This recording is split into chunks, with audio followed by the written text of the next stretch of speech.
Under individual learning differences, now we are moving towards developing our understanding of language aptitude and language learning styles.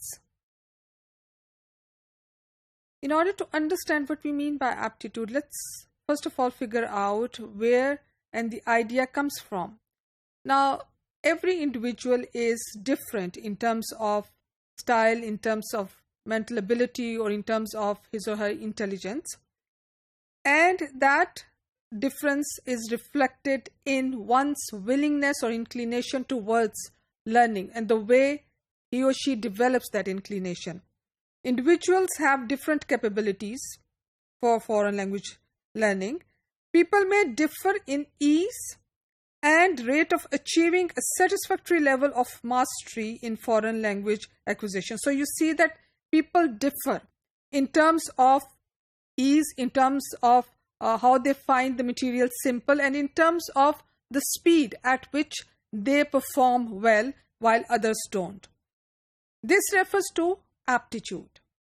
Foreign language aptitude is considered as the individual's initial readiness and capacity for learning a foreign language. So initial state, and then that's the first stage, followed by other stages which are also the contributing factors such as motivation and social environment, all these. But aptitude is the initial state of readiness that individual experiences. Now, readiness is, as Carroll, Further, Gardner and Lambert points out, they say that this term is more of a knack for learning a foreign language. So when we say it's a knack for learning, that means one's readiness, willingness, one's inclination towards this particular aspect of learning a language. Carroll indicated that there are four major components of language aptitude. One is phonetic coding ability. Now, this ability is what?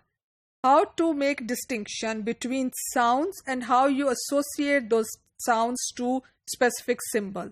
Now, this ability of phonetic coding is the ability whereby the learner comes to know which particular sound is associated with which particular symbol. Then you have the grammatical sensitivity. That is the ability needed for recognizing grammatical functions of words and sentences. Now, this ability enables a learner to be clear about the language rules, about how to form grammatically correct sentence structure. Then you have the rote learning ability for foreign language material. That is the ability to distinguish sounds and meanings at a fast rate and to retain them. So you have the ability to memorize. You should know which particular sound belongs to which particular symbol, and you should retain it in your memory by memorizing. That's the rote learning ability. Then you have the inductive language learning ability. It's a talent to induce both explicit as well as implicit rules from the language material. So you see there are four components that Carroll has identified as far as language learning aptitude is concerned. Now, Carroll has also developed tests for measuring the aptitude, or for measuring and evaluating one's aptitude for learning the foreign language. And let's see what type of results, what type of tests they are. You see, this is language aptitude test, which is designed to measure capacity or general ability to learn a foreign language and ultimate success in that undertaking. These tests are ostensibly designed to apply to the classroom learning of any language. Two standardized aptitude tests have been used in the US.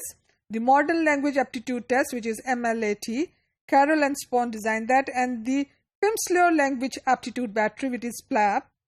Both are English language tests and require students to perform a number of language-related tasks.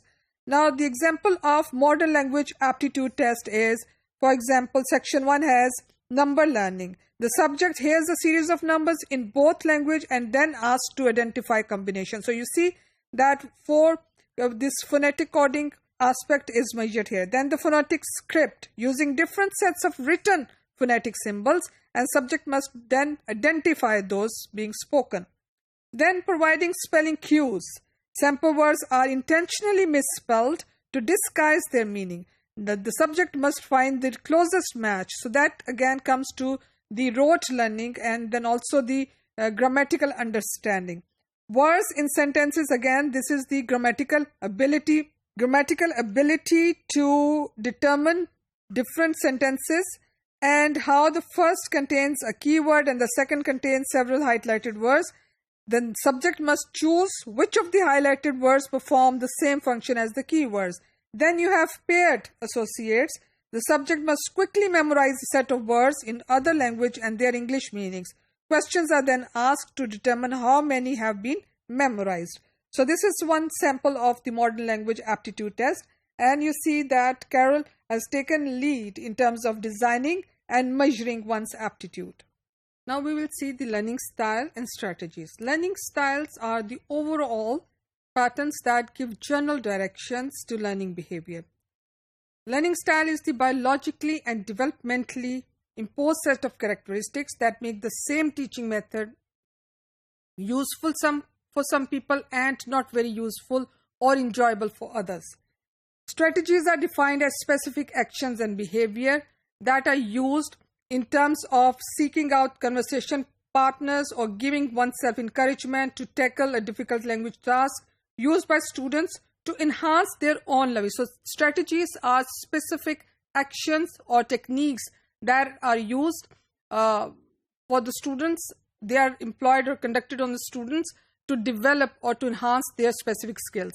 And learning styles are basically a set of characteristics which provide self-direction to the learners. Now we have the different style of learning. You see we have verbal style. The child prefers using words in both speech and writing. Then we have oral, that is auditory musical. The child prefers using sounds and musics and learn by listening and hearing lectures. Visual is the child prefers using pictures, images and learns by observing and watching. Then you have physical, that is kinesthetic. The child prefers using the body, hands and sense of touch. Logical, again, all these intelligences are also the kind of learning styles, that logical and analytical skills. Social is interpersonal and to develop the interaction. Solitary is intrapersonal. These styles follow integrated learning strategies because you see that learners are vary in terms of their different styles.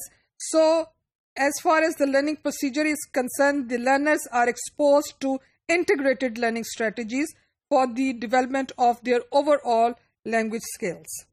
Now we have the classifying learning styles, and here we have the sensory preferences, which include auditory, hearing, kinesthetic, which is moving, or tactile, which is touching. Then you have personality traits, that people are extrovert, introvert, intuitive random, which means that they are futuristic, they like more working on the theories.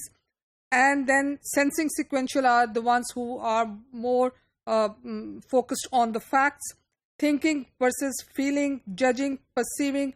Degree of generality, which is holistic as well as analytic. And then you have strategies, which is again those direct and indirect strategies. To conclude, language learning aptitude refers to the prediction of how well, relative to other individuals, an individual can learn a foreign language in a given amount of time and under given conditions, whereas learning styles and strategies deal with individual learning preferences and specific techniques for the development of language skills.